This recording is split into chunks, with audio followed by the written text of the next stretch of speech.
Assalamualaikum warahmatullahi wabarakatuh.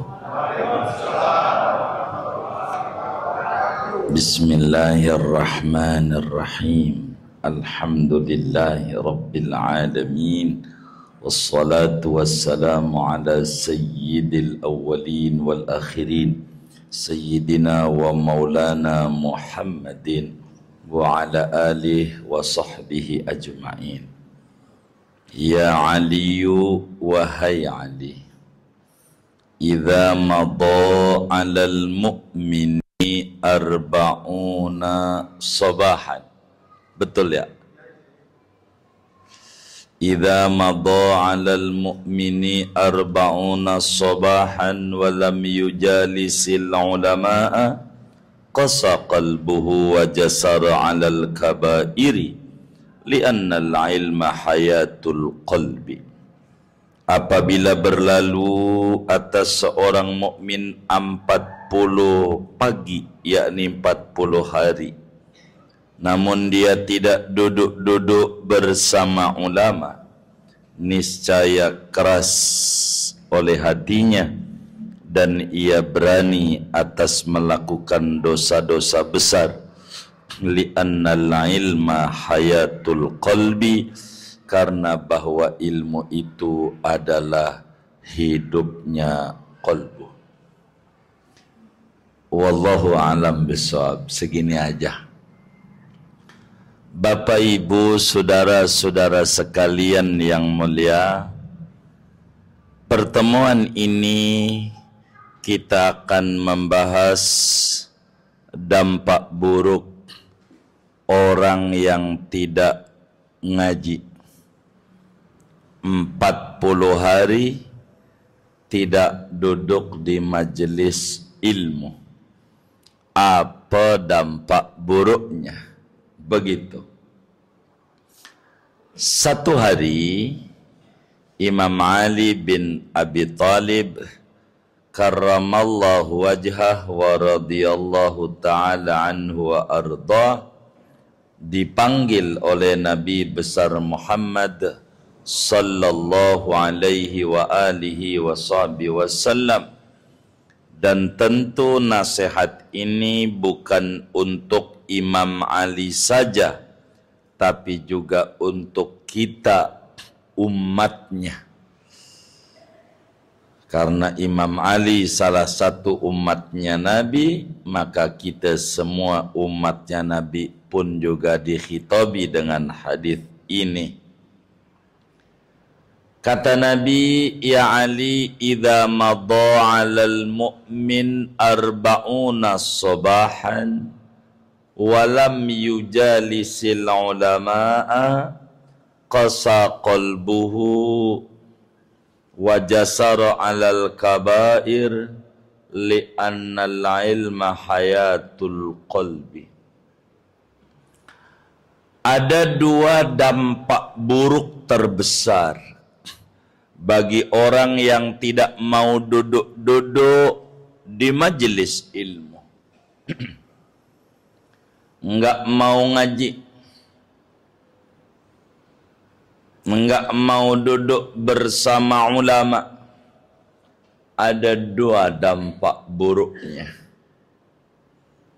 Yang terbesar, dalam hadis ini Nabi menyampaikan 40 hari orang tidak duduk di pengajian, ke pasar Masabanari, apalagi Cipadu.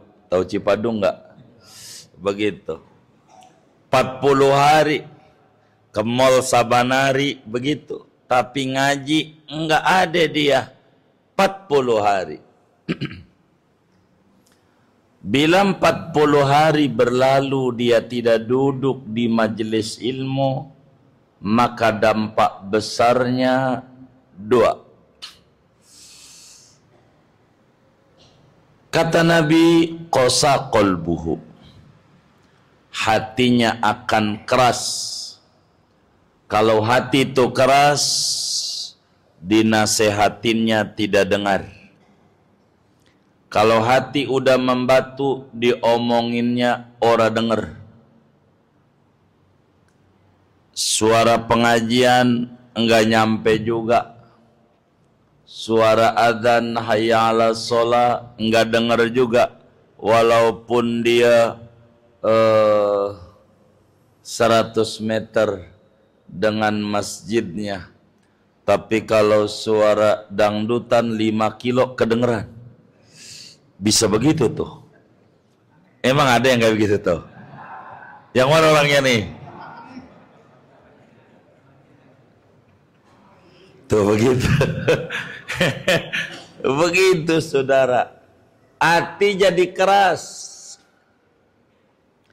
Kalau hati udah keras repot.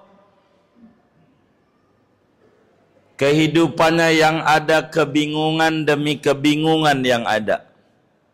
Obrolan demi obrolan duit, mana yang diomongin duit orang mulu. Begitu. Nggak ada ketertarikan buat agama. Nggak ada ketertarikan membuat bekal buat akhirat. Padahal dunia mazra'atul akhirah. Dunia ini tempat bercocok tanam, di mana kita panennya di akhirat. Enggak tertarik sama ibadah, enggak mau dia sama ibadah. Begitu hatinya keras, hatinya keras. Kurang mau sama ibadah.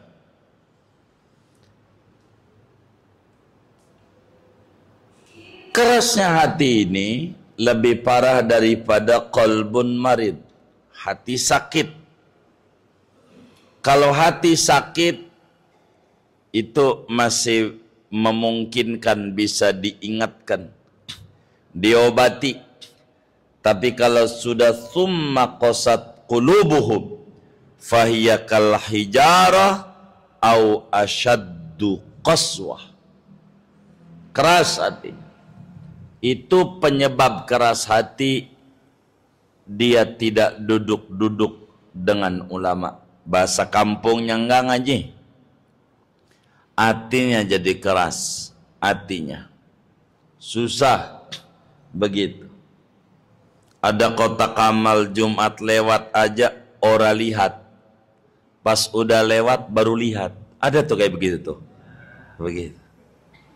Susah.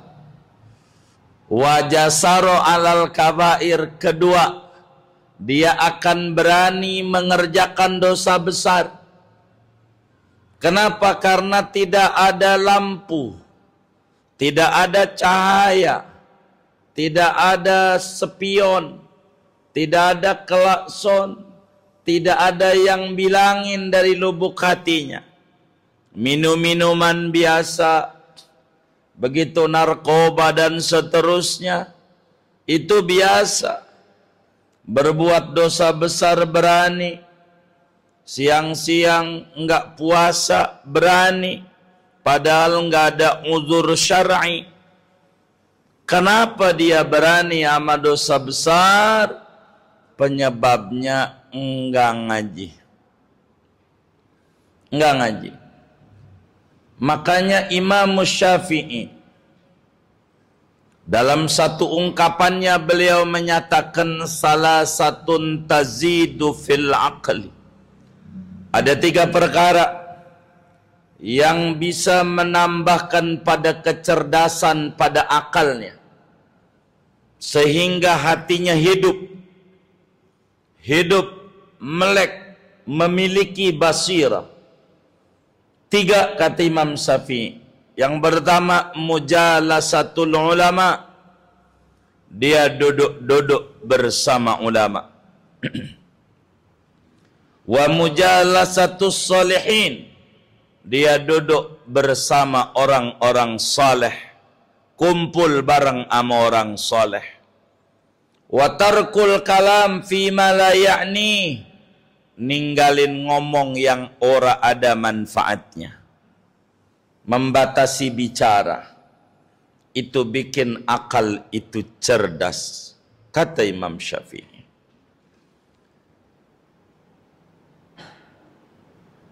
Hati sama dengan badan.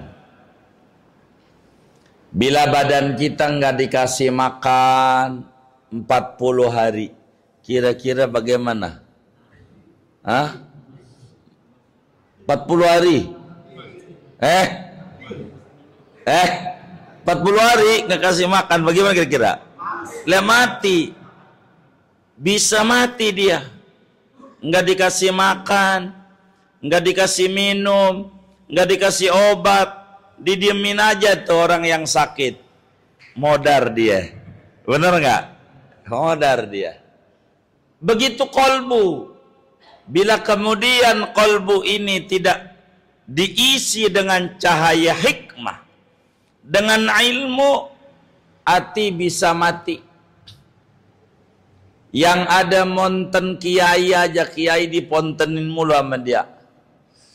Datang lagi penceramah gemuk, dia baru diri assalamualaikum, dia langsung komentari, pasti jarang puasa. Tandanya gemuk. Begitu. Naik lagi, berikutnya penceramah kurus kerempeng, pasti diomelin bininya mulu. Ada aja yang dikomentari. Begitu. Jadi orang itu kudu duduk di majelis ilmu, kudu duduk, kudu ngaji. Betapa Nabi Yuna Muhammad sallallahu alaihi wasallam diperintahkan oleh Allah tidak untuk menambah kepangkatan, tidak untuk menambah harta benda, tapilah diperintahkan, dididik, dibimbing oleh Allah untuk minta ditambahkan ilmu. Wa qur rabbi zidni ilman. Tuhan, tambahkan aku ilmu. Dengan ilmu segalanya bisa diraih. Siapa orang yang pengen bahagia di dunia, ilmu kuncinya. Siapa orang yang pengen bahagia di akhirat, ilmu juga kuncinya. Siapa orang yang pengen bahagia di dunia juga di akhirat, kuncinya juga ilmu. Ilmu. Ibadah harus ada ilmu. Kita mau tidak mau, maka mujalasatul ulama tariqun musilun ilallahi ta'ala. Duduk bersama ulama itu adalah jalan yang menghantarkan kita menuju kedekatan dengan Allah. Dengan kita duduk bersama ulama, ada aja petuah yang ulama sampaikan, yang menjadi kita yang tadinya tidak tahu menjadi tahu adanya, yang tadinya kita tidak mengerti jadi mengerti adanya, yang tadinya dirasa sama kita remeng-remeng menjadi jelas adanya, dengan kita sebab mujalasatul ulama. Bumi yang tandus bila disirami dengan hujan akan muncul kesuburan. Hati yang kering bila disirami dengan cahaya ilmu pengetahuan, maka dia akan tumbuh subur. Tumbuh subur. Maka hati itu akan menjadi hidup. Dia akhirnya gemar beristighfar, gemar puasa, gemar solat malam, gemar baca Quran, dan seterusnya. Karena dia mujalasatul ulama, duduk bersama ulama. Duduk aja, ngikut doang.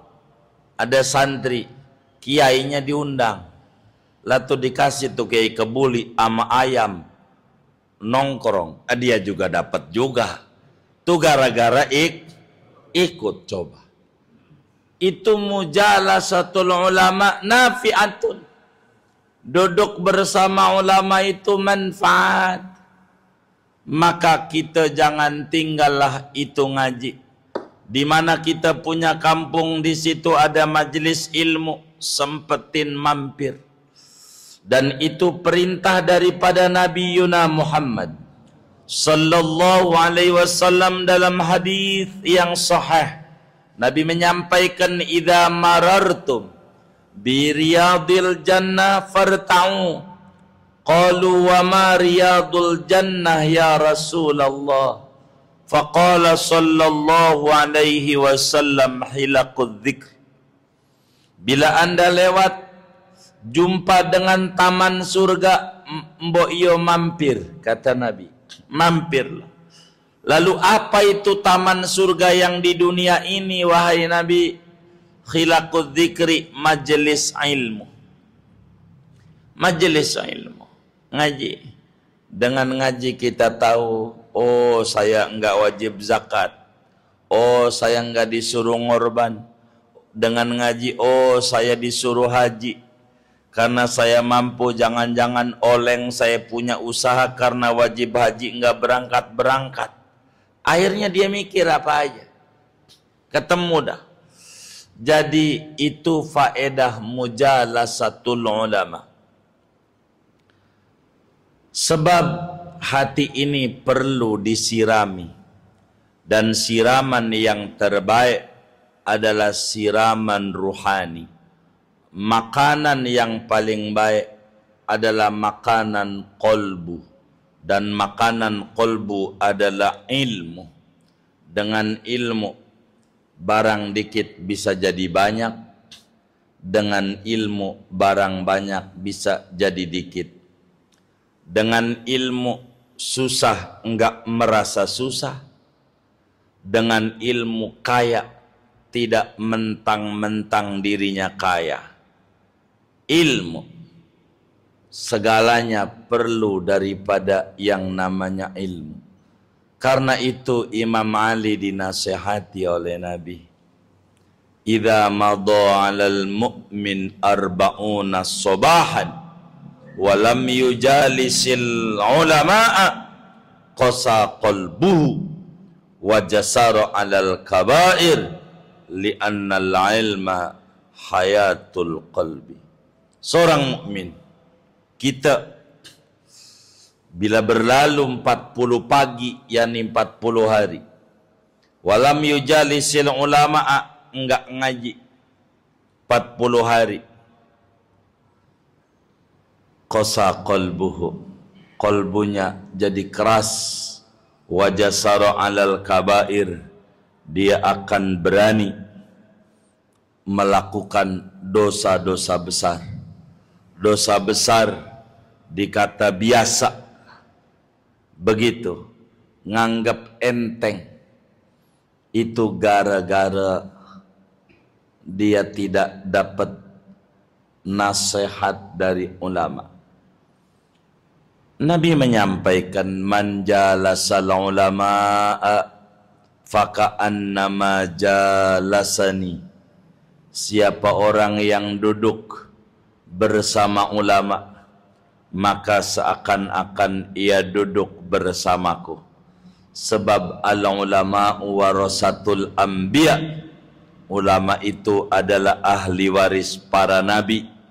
Nabi tidak warisin dinar, Nabi tidak warisin dirham, Nabi warisin ilmu. Maka karena itu kita duduk di majelis ilmu, ngambil warisan-warisan Nabi Muhammad sallallahu alaihi wasallam, dan dengan ilmu segalanya jadi mudah. Dengan ilmu segalanya yang rumit menjadi tidak rumit. Semuanya butuh ilmu.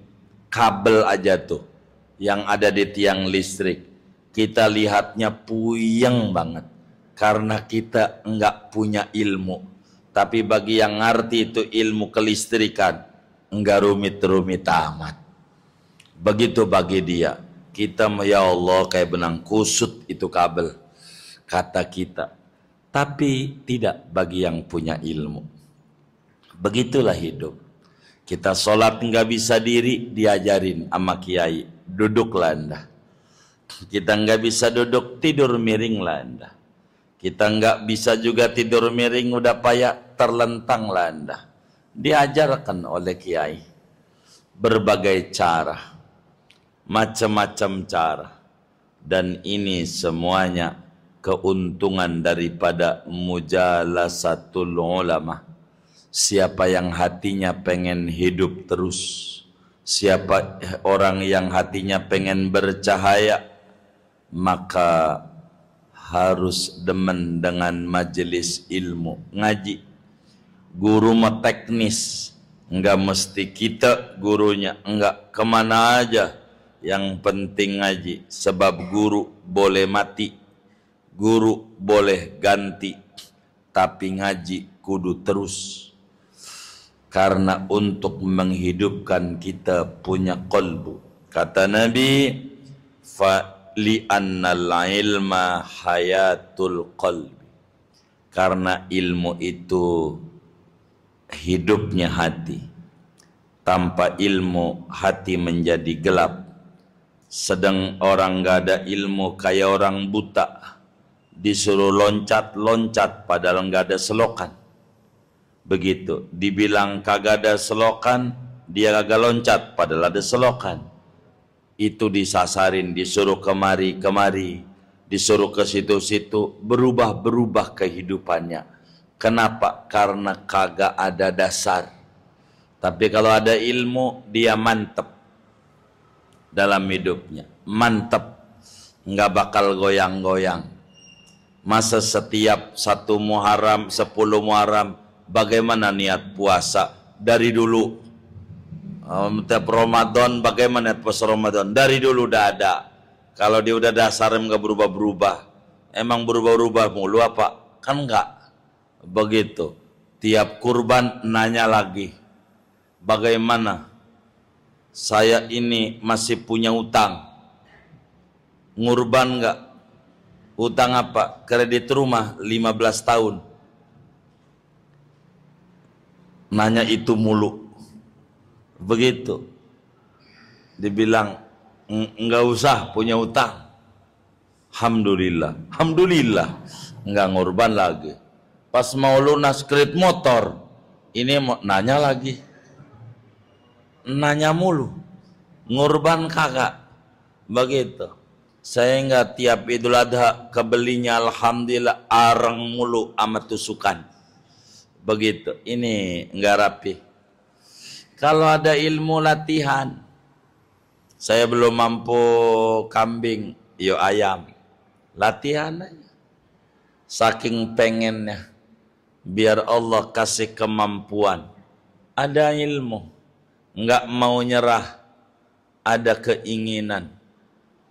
Dengan pengetahuan, segalanya akan kelihatan dan akan jadi mudah. Tanpa ilmu, sulit kita. Maka cara untuk dapetin ilmu, mujalasatul ulama. Maka mafhum hadis ini, dengan kita duduk bersama ulama, satu dari hadis ini, hati kita menjadi lembut adanya, hati kita menjadi murah adanya. Kalaulah ada ilmu, ada cahaya. Kedua, kita nggak bakal berani melakukan pelanggaran-pelanggaran karena ada rambu, ada warning, ada nasihat dalam jiwa gara-gara dia duduk bersama ulama. Untung duduk bersama ulama itu menguntungkan kita di dunia, di kubur, di akhirat. Begitu. Kuburannya dekat Wali Songo, diziarahin mulu. Bagaimana kalau kuburannya dekat Nabi Muhammad, kayak Sayyidina Abu Bakar, Sayyidina Umar, apa enggak dijarahin saban hari? Begitu. Itu dikubur, belum di akhirat.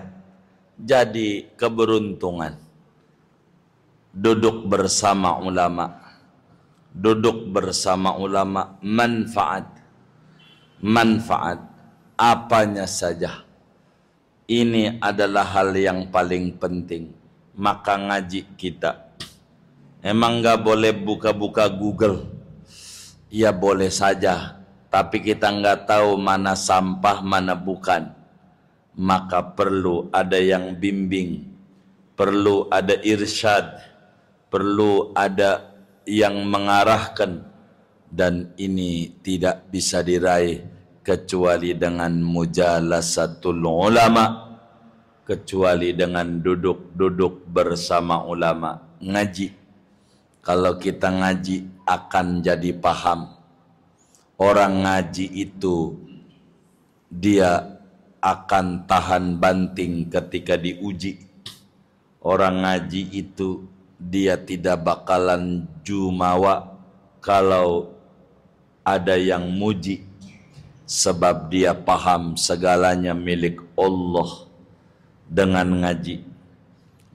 ngaji kalau ada yang ngomongin di belakang, dia ucapkan alhamdulillah, berarti saya udah di depan.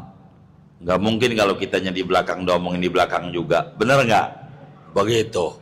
Kalau diomongin di belakang berarti kita udah di mana? Depan. Kalau ada orang merendahkan kita, alhamdulillah, berarti kita udah tinggi dibanding dia. Begitu. Kalau ada orang yang menjelek-jelekkan kita, berarti kita sudah di atas dibanding dia. Kalau ada orang ngiri sama kita, alhamdulillah, berarti kita punya kelebihan dibanding dia. Minta lagi kelebihan, biar ngiri lagi, mampus dia. Begitu. Yang penting kita kagak nyumpain. Kalau ada orang ngiri, kita nganan. Kalau bisa lurus, jangan ikut ngiri. Benar nggak? Begitu. Jadi enak aja kalau punya ilmu. Ada orang ngomongin kejelekan kita, cakep. Kejelekan kita aja menarik untuk didongengin, apalagi kebagusannya. Benar nggak? Begitu. Udah enak aja dah. Enak aja ngaji semuanya. Dengan ngaji kita jadi paham. Dengan ngaji yang tadinya kita tidak tahu jadi tahu. Oh begini. Oh begini. Dengan kita ngaji. Kalau kita nggak ngaji nggak bisa. Maka duduk bersama ulama ini pintu awal untuk dapetin ilmu. Karena dengan duduk bersama ulama bakal ada nazrah, bakal ada ru'yat, bakal ada pandangan, bakal ada istima, mendengar, bakal kita belajar, bakal kita jadi paham. Dan ilmu modal kita untuk masuk surganya Allah. Sebab orang masuk surga syaratnya kudu bertakwa. Dan orang tidak bisa takwa kecuali bila dia ada ilmu takwa.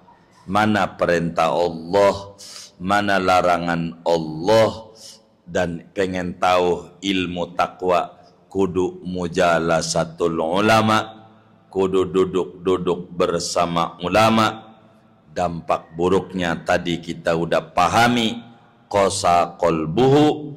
Kedua, jasaro alal kabair.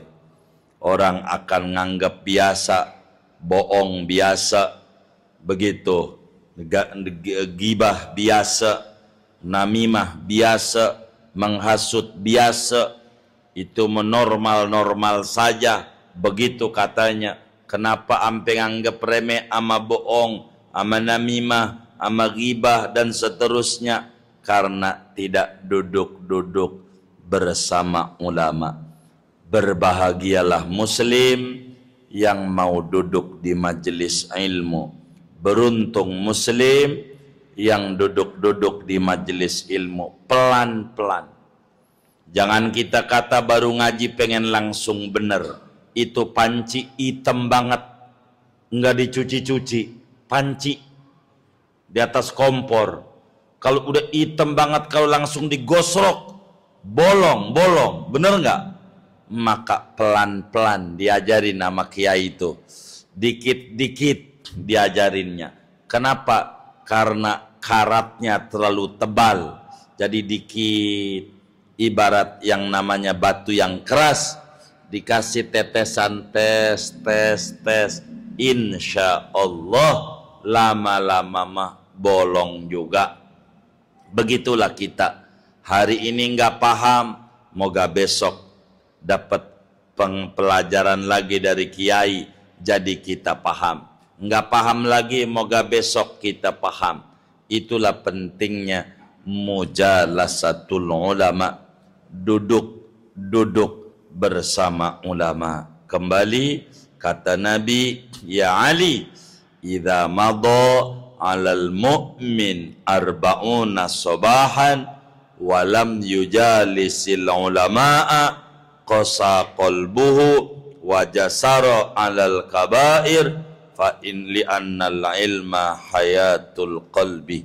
Ali, kata Nabi, maknanya umatku bila 40 hari berlalu kepada seseorang namun dia tidak mau duduk-duduk di majelis ilmu, tidak mau duduk-duduk bersama ulama, maka dia punya hati akan keras dan dia akan berani melakukan pelanggaran-pelanggaran agama, dosa-dosa besar, karena tanpa dia sadari, karena dia tidak tahu kalau itu ternyata dilarang. Bahkan yang menyebabkan dia syirik bisa saja dia lakukan, yang menyebabkan keluar dari Islam dia kerjakan ke atas dasar ketidaktahuan. Boro menganggap dosa besar, menganggap dosa kecil aja kagak. Boro menganggap syirik, menganggap dosa juga kagak, gara-gara tidak mau duduk-duduk bersama ulama. Karena itu bersyukur Bapak dan Ibu yang kakinya diringankan oleh Allah untuk duduk di majelis ilmu. Kakinya ibadah, kakinya gerak ibadah, tangannya mengayun ibadah, matanya ibadah. Ini adalah sesuatu yang sangat besar nilainya di mata agama. Beruntung orang-orang yang ngaji, beruntung berangkatnya doang. Man kharaja fi talabil ilmi fahuwa fi sabilillah hatta yarji'a. Siapa orang pergi dari rumahnya menuju majelis ilmu, niatnya menurut ilmu, dia dalam perang sabil, ganjaran jihad di mata Allah, hatta yarji'a, sampai pulang. Duduknya maka dia dapat ganjaran, ngantuknya dapat ganjaran jihad, tuh ngantuknya. Yang kata gurunya, paham kayaknya murid saya ini, paham, tandanya ngangguk-ngangguk. Masih bagus duduk di majelis ilmu, banyak manfaatnya. Moga-moga Allah subhanahu wa ta'ala berikan taufik dan hidayah, ma'unah dan riayah kepada kita bersama, sehingga ditanamkan di hati kita cinta duduk-duduk bersama ulama, cinta majelis ilmu, mau ngaji kita sampai akhir hayat kita. Amin ya rabbal alamin. Bisirril Fatihah.